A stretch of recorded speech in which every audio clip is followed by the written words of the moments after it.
Today we've got a really nice driver quality 1969 Corvette convertible. I want to show you the color code on this car first because it's very interesting. So if you walk in and look here, your trim tag and color code tag are in the driver's side A-pillar on 1969. You have trim 411, which is also BB, which is bright blue. This is the original interior of this car. It is nice original interior. Color code 980 for paint, 980. That's Riverside Gold. So I got to speak to the lady that bought this car brand new, and she special ordered it in Riverside Gold with bright blue interior. Sometime in the late 80s, they color changed it to white. She was tired of getting hassled. They did a very nice color change. Car has no damage history. It was sold new in El Paso, Texas, and it is rust-free. Now, those of you that are chuckling because it's a fiberglass car and it's rust-free, I'm talking about the chassis, the underpinnings, and the bird cage. The bird cage is this entire area right through here that has metal in the inner structure. There is no rust in this car. This is also was a nicely optioned car when she ordered it, really well optioned. So let's look under the hood real quick. It's 350, 300 horse, power steering, power brakes, AC, and the smog is still all hooked up. Come over here and check this out. Every bit of the smog is still on this car. You rarely see that. The ignition shielding still on the car. It's missing one piece, but the side pieces are here. This piece is here, and everything covered in distributors here. Very clean, correct under the hood on this car. Now the smog, if you're in California, you gotta have that. So maybe this is a good car for somebody going to California, as picky as your rules have gotten there. Now on the interior of the car for the options,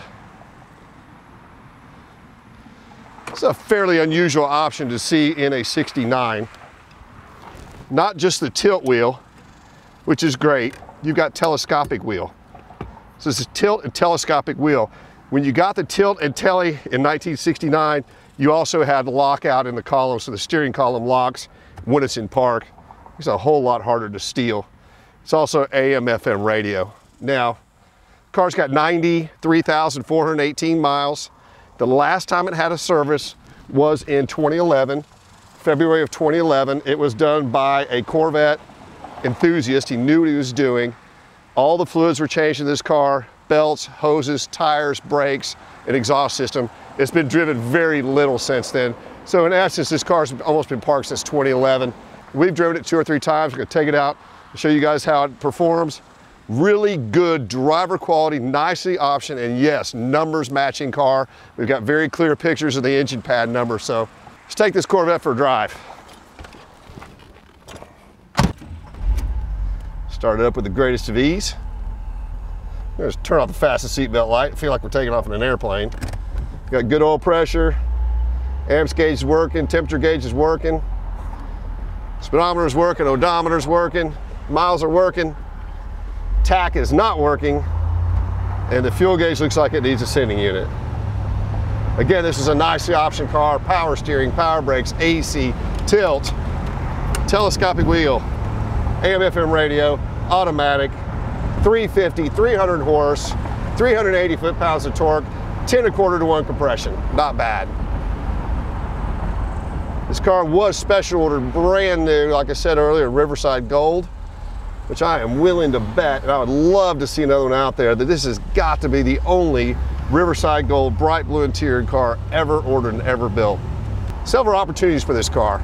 As is, it's a nice driver, it's mechanically sound, driver quality paint, nice original interior, and a big plus on this car is none of the smog has been messed with. So you guys in California, they got a hassle with all that. You have to have original smog on your cars that are 68 and newer. This one's for you, and it's rust free.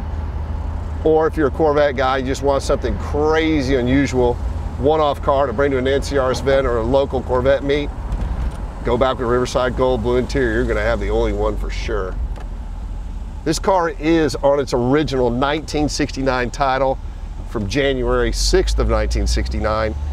The car was actually delivered to them in December of 68, and I have the actual original registration and the original title. That is really cool. It's crazy rare. And again, this car had a heavy service in February of 2011, which was the brakes, the exhaust, belts, hoses, and tires. It was driven less than 500 miles since then, so it's been a while.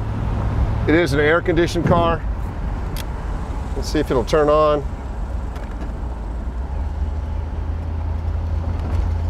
It is not turning on at the moment, but I looked under the hood, it is totally complete.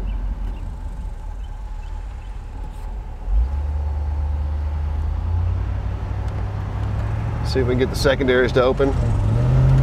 Yep, the secondaries are working. Car's mechanically strong, good running and driving car. Secondaries are working great. The car does run strong and it shifts hard. So feel the steering's tight, transmission's shifting hard. Secondaries are working on the carburetor. It got us a good running and driving Corvette.